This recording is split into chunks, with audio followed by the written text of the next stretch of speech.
Welcome to the Creator's Journey with the Halfling and the Spaceman.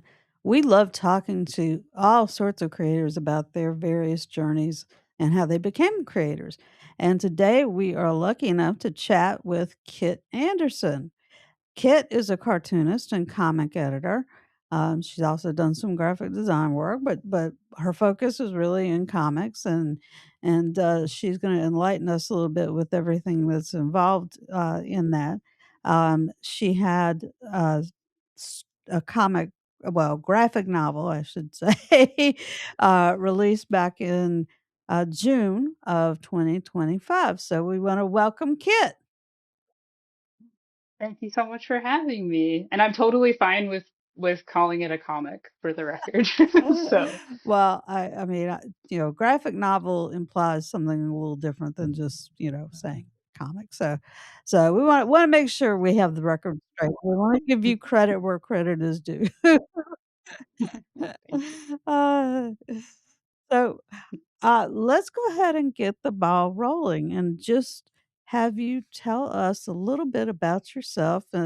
Your sort of your formative years and what drew you into, pardon the pun, comics?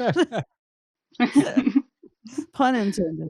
That's Uh, and good. when did you start? Yeah, yeah, my name's Kit. I live near Zurich, Switzerland, but I'm from Colorado. I guess what drew me to comics is kind of a long story, but basically I I had done a bunch of writing in undergrad. I was like a creative writing major, but then that kind of gathered a lot of baggage and it kind of wasn't a safe space anymore to be working in. And but I had taken a really great course from like my favorite professor. His name's William Cuskin at CU Boulder, and it was kind of about like how comics can be not necessarily literary, but like that they're working on many interesting levels a lot of the time. So I think that like I had definitely encountered comics before, but that was when my respect really grew, I guess. And anyway, after college, I kind of gave up doing anything creative whatsoever. And I just went and had a career for a while in editorial and then in like book design and production. And I like, of course, during that time, I was always admiring, art and literature, and illustrators and comics and artists, but it never really felt like something that I could ever do. Um, and anyway, like I guess I started feeling kind of unfulfilled in my career, and so I was like, well, like why can't I draw? Why can't I write? So I started doing it just for fun, and then comics just kind of became this like special project that I just really wanted to figure out, and I just felt really motivated by how complicated they were. And yeah, I guess just like I think part of what drew me in was that it wasn't just writing, it wasn't just images. So it was kind of making something creative, but without all of this baggage and Mhm. pressure. And yeah, so I spent a really long time kind of working really hard at them and really struggling to figure them out, and then finally decided to go to comic school, and then here I am. So Mm. yeah. Well, that's very cool. I mean, I if you don't wanna elaborate on this, you certainly don't have to, but you mentioned that what you were into before with the writing became not really a safe space. Can you clarify that a little bit? Or if you don't want to, that's fine. Yeah. No, I'm happy to. I think it just was basically I was doing a thesis, and I was pretty young and like insecure anyway. And then it just got taken down by somebody in like in a mentor Mm, role. And I think like what I would say to myself now is just like don't listen to that, like you can keep making things even if like this one person doesn't yeah, you know, think it's any yeah. good. um, so I think yeah, I got into this weird space of just like, yeah, like feeling like I didn't have not just the talent, but like maybe even the right to like be trying to say Mhm. something. And um, I think, yeah, it just was a big blow to my confidence. And I mean, it's really sad that it took me so long to like try being creative again, because I think like it was missing from my life for a pretty long time. And that, those were kind of painful years. So at this point, I can't imagine like not making something at this point. So yeah, I guess, yeah, my general advice is like, if somebody tells you you're not good, like just make it anyway. That's That's all. right. Everybody starts out at a certain level and it takes time to develop, and don't let Yeah. somebody ruin your confidence. Don't let Yeah. anybody take that away from you. That is absolutely great advice Does it because bring you joy? Then do it. yeah, absolutely, Yeah. and I'm very glad, that you finally found that, something that gave you confidence and, that you could be that creator that you wanted to be, so I applaud you for just, getting back into it and developing the career that you have developed, Yeah. I just think it's sad that I went so long not making anything. It just was unnecessary, frankly. So, well, you yeah. can always look But back with regret, there's no point in that, you just gotta move on, right? Exactly, exactly. absolutely. Alright, spaceman, I think you are up. Time for the spaceman. Spaceman. So it sounds like you came to comics and cartooning a little later in life. So when you were a kid, what did you aspire to be? Yeah, that I think I definitely wanted to be a veterinarian for a long time. I was obsessed with the books by James Harriet when I was a little kid, and like grew up on a farm. So that was big. But I think uh writing, I think the thing that like James Harriet did too was like he was a very good writer. And so I think that was always like inspiring as well. Like maybe I can do that. Maybe I can take care of animals and then write clever stories too. I don't know. So I think that was kind of where it started. And I think I kind of bought into that whole idea of talent for way longer than I wish I would have. Like, I think, I didn't really show any aptitude at drawing, when I was younger. So I kind of gave up on it a lot quicker than I wish I would have. I sound like I regret a lot. I don't. I'm fine. But like, I think I definitely always wanted to do something creative. It just took me a while to kind of figure out what that was. Yeah, Yeah, you should always be happy with yourself because you're the only you have. Right, so true. that's right, and, a lot of people sort of give up on the idea of doing something that they really want to do and perhaps making a career of it. Or even a serious hobby. And then they just go for the job that's gonna, make them a living and they're not gonna, Yeah. it's always great. And this is what the show is about is people following their creative journey and, taking it as far as they can. That's right, and we want all Yeah. our viewers and listeners out there in the great big world to follow on in Kit's footsteps and become That's right. find your inner creative Yeah. nerd. Yeah, and I mean, just like to dovetail that, I did. So I think reading has always been like a very large part of my life, and I think actually maybe more honestly, it was like, can I read for a living? Like that would be pretty cool. So I kind of did like I went into publishing, and that felt like I had succeeded in that goal for a long time. So I think like yeah, there are many ways to go about it, and I remember being very proud that I was like I was an English major and I found a career that wants me to. Um, so yeah. Uh, well, that kinda leads me to ask about, you know, I read that your personal works focus on themes of memory and loneliness. Um, and do you get that inspiration from your personal experiences? I mean, have you drawn from personal experiences or maybe from people that you know? For sure. Yeah. I mean, I think like memory is really rich territory. I think like it's just a weird shifting, like imperfect thing. It's something I think about a lot and kind of draw upon a lot. Like my memory doesn't work particularly well, and I just think it's strange how much of our present is like built on the past and like how much of this is yeah, you like I don't even remember it. Like why did I make this like huge decision or how did I end up here? Like, I don't know. I just think it's just a very strange thing that I'm always kind of struggling with. And then I think the loneliness part, I think yeah, I always probably felt some kind of that in my life just for various reasons.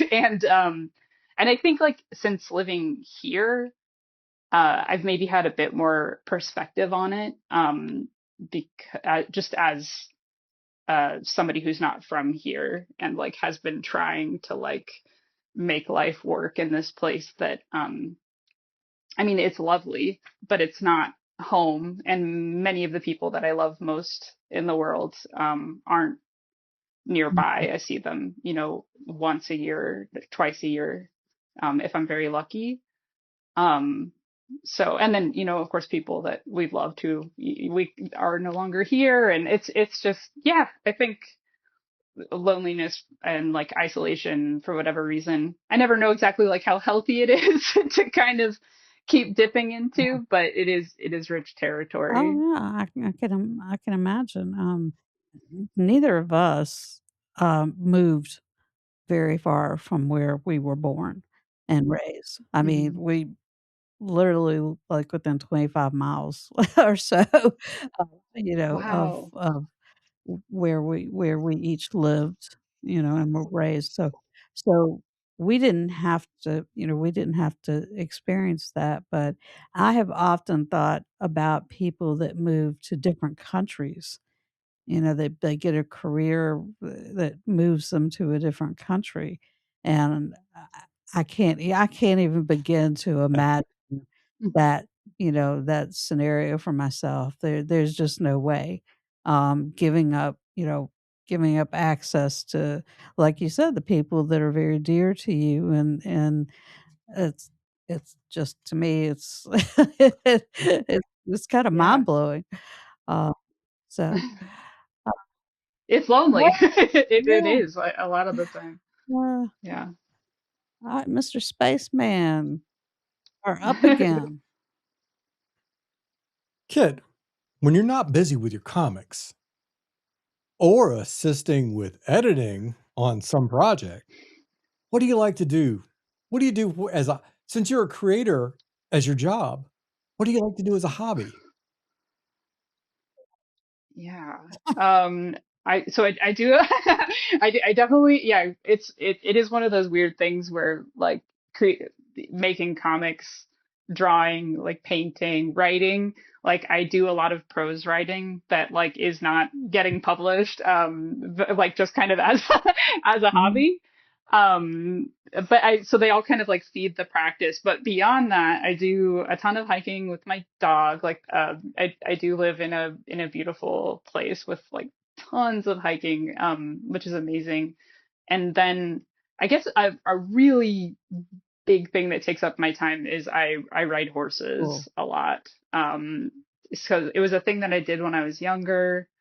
And then luckily I like got connected with some like a really cool friend here, and she brought me back into it, and then I've like met other people through it. So it's kind of taking over my life in a really good Yeah, way.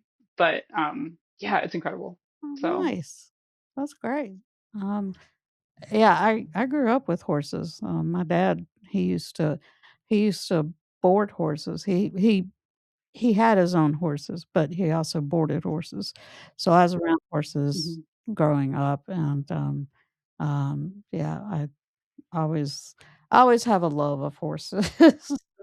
Yeah, they're amazing. And it's like it's also I mean, this is not related to at all, but like I think the one of the things that like really bothers me is I feel like people think a lot of people think they're dumb, and it's just not the case at all. Like they're just wonderful, beautiful, very intelligent animal, like very sensitive. I just love them so much, and like yeah, no, they've become a big. Sorry, I'll stop talking about horses. But so what was probably more related is I still read a lot.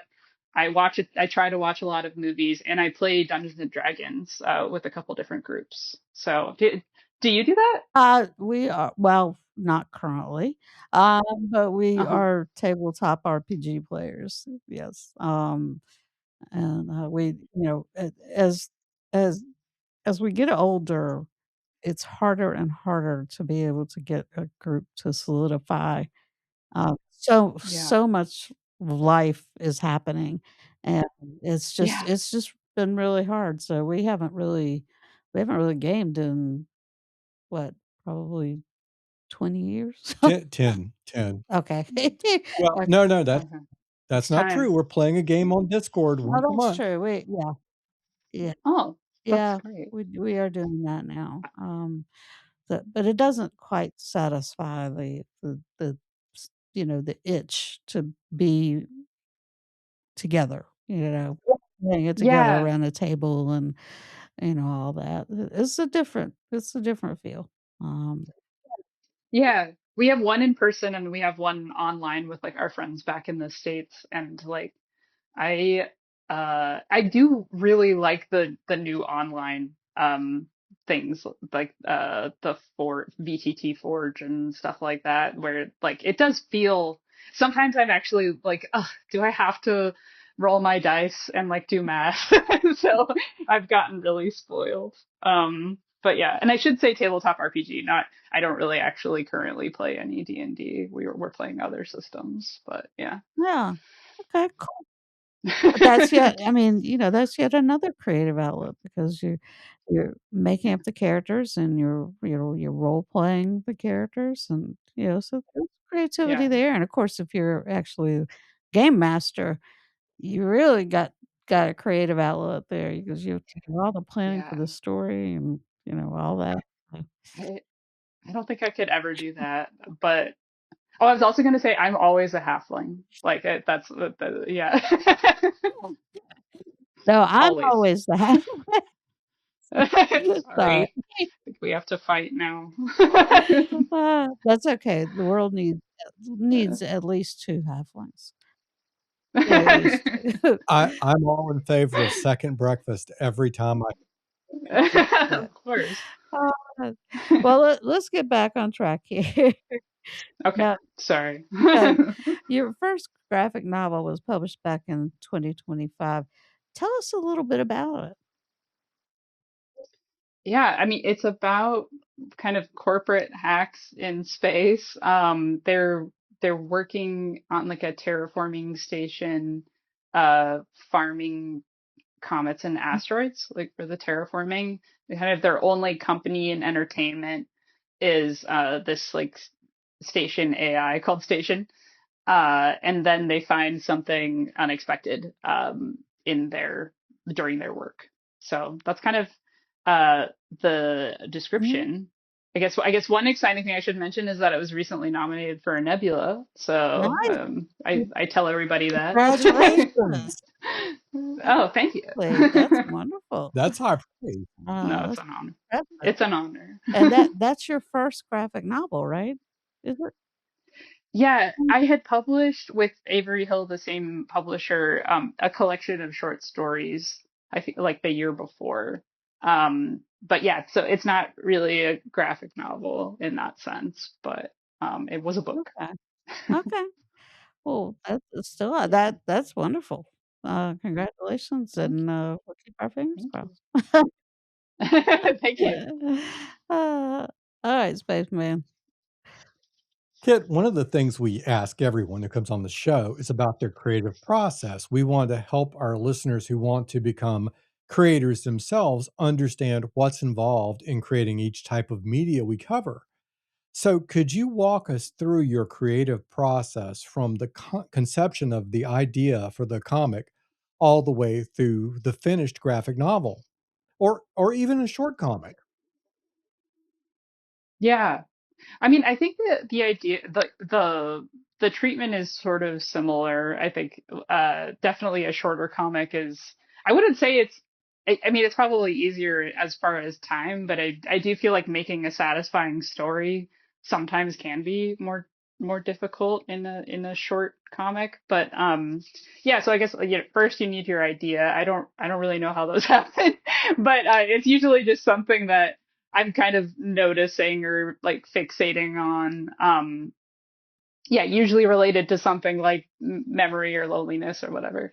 Nature's a big theme of mine. And I think most of my ideas kind of happen when I'm just like out walking my dog or, I mean, on a horse or whatever. So I think, yeah, a lot of quiet time. I think I get in bad habits of like just distracting myself with podcasts and audiobooks. But yeah, I need quiet. I need birds chirping and stuff like that. So then, uh, I think as soon as I can, I kind of start free writing on the idea. Uh, as much or as little as I can. I usually like set some timers, to just like let the brain dump as much as it possibly can. And then I don't know, it depends on how fully formed the idea is or not, but like if it feels like there's something there, then I'll pretty quickly start scripting. And I use Scrivener, which is a really great writing application, and it has like a pretty cool comics writing script in it as well. So, and that's like become maybe I'm too reliant on it at this point. Like I just love it so much. But yeah, basically I just start scripting the whole comic, and I'm not really thinking. I think some people go immediately to thumbnails. I'm a much more like verbal cartoonist, so I think I kind of like make images with words as opposed to the other way around. So I really like kind of writing everything down, like writing my descriptions, most of the dialogue. And I'm not really thinking about like page turns at that point, which are pretty important in comics. Or like even, oh, is this way too much text or way too much conversation like per page? But I think the general rule is kind of like one thing can happen per page. So that's sort of the pacing that I'm working with most of the time. Like somebody walks through a door. It's like surprisingly like can take a full page. Maybe not quite, but anyway. So one big thing happens per page, and so from there I do this process uh, called visual scripting that I'm again probably too reliant on, but it was, I believe, invented by Alison Bechtel, and there's a really great blog post from Jessica Abel. Kind of explaining the whole thing. I thought that I had invented it, but I was just doing a much worse version of it until I read that blog post, and I was like, oh, this is much better. But you can, I like for a while I was doing it in like Google Docs or something, like just laying tables out. And all visual scripting really is like you're laying out on each page. Um, you're putting boxes for your panels. You're putting in your, text, your descriptions, and your speech bubbles, like just typing everything in there basically. And then from there, that's kind of where the real editing starts, like in this transfer process. And then, yeah, you just kind of keep reading through this visual script. So I do like a ton of editing that way. And then, then I start thumbnailing, which is just like little kind of doodle, um, like this is what the drawing will be, but it's just a doodle.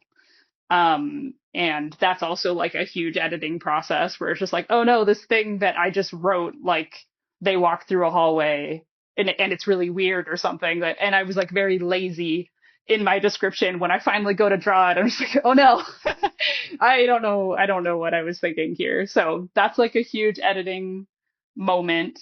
Um, and then from there it's kind of locked in for the most part, and I do the pencils and then the inks, and then the final, then like usually shading or flatting, which means like color drops in, like just like big swaths of color, and my friends help me with that on second shift. um and then final color, and then you do all the lettering and like all of the post production. So yeah, I don't know, it's a big process. It doesn't have to be that complicated, but that's my process. You know, because you've gotten used to the process, it probably isn't as complicated to you as, it sounds like to us. I mean, to me, I was listening to you and I was like, "Hey, I could not get from start to finish," but you probably just like, now I'll do this, and now I'll do this, now I'll do this." Yeah, Yeah, which is cool, you I mean, know. I will say it definitely does not have to be that complicated. Like I know people who just like go straight to ink. Like and sometimes I do like have fun. I have fun. I find it very challenging to be like, we're doing a straight to ink comic right now. Like we just have, I've also done like collage comics. But like I find like I really need a lot of editing and just like moments to kind of keep refining. I think especially because comics, they're just hard to draw. Like there's so many pages and you have to do every little panel, so it's kind of got this like built-in refining Mhm. process. And so I like to do that as much as possible. And but yeah, I think like really the, if I'm being like really casual and cool and calm about making a comic, then I think I would just do a quick sketch of like a written sketch of my idea, and then just make it. You don't have to make it super complicated. Just go straight to ink. It's Yeah. cool. Uh, well, what advice might you give to somebody who's listening or watching if they have a story that they want to turn into a comic or a graphic novel? What would you tell them? What would you advise them? I think you should definitely do it. I think also like you'd be surprised how little drawing skill you actually need to make an effective comic. We looked at comic school at this neat book called Ed Emberley's Make a World. And basically, they're just like, they're kind of pictographs, like they're extremely simple drawings. And like the challenge was like basically make a symbolic comic. You make like the most simple form of a human that you can, or a horse or whatever, and like make it good. And I think it was really impressive how everybody was able to do that. I think like cartooning is really about like clarity and simplicity. Like you don't have to overdraw it or make it super dramatic and beautiful. Like that's cool if that's what you want to do, but it's really just like, can you clearly convey the idea? And I think there's like a lot of temptation these days, because there are corners we can cut with drawing and like art. I personally really don't like seeing it, and I think that like the, I'm talking about AI art, I hope that's okay. But I think that I would so much rather see a really like, I guess not polished doodle over something that an image generator is doing. I just think there's so much more of you in that, and like that's, it's beautiful. That's what people want to see. So that's my Okay. advice. Well, I'll be honest, 2 of my favorite comics actually do stick figures. The first is Order of the Stick, and the second is XKCD. Yeah, I knew you were going to say that one. Yeah, it's so So good. Order of the Stick. I'll have to yeah, check that out. it's a D&D kinda comic. Oh.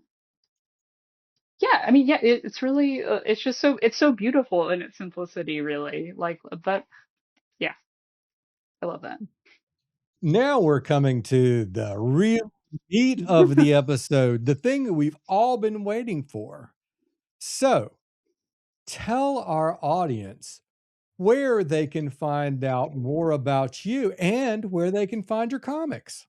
Yeah. Okay, okay. My website is kitkanderson.com. The K in the middle is important. And my comics, yeah, I think they're definitely available in some libraries. I yeah, wherever, if you can buy them local, I really appreciate it. Get it from your library, whatever. But yeah, I think I have links on my website. I'm also, I got Kitty Pride in most places, like the X-Men Mhm. character. And did I answer all your I questions? think so, I think so. Oh, great. We will make sure to get that, in our show notes, so people can find you and your works. Yes, and everyone, please do Thank check out Kit on the web. Yeah. you. And Please, Kit, thank we you. wanna thank you again for joining us. We really appreciate, the chance to talk to you. We've had a blast, and, we hope that you will continue on in your successful journey. Thank you so much. Thank you so much. I had so much fun, and I'm sorry for talking about horses so Yeah. much. And we wanna thank our audience today for joining us and getting to know our guest, Kit Anderson. And as always, this is the Spaceman for the Halfling and the Spaceman podcast. Over and out.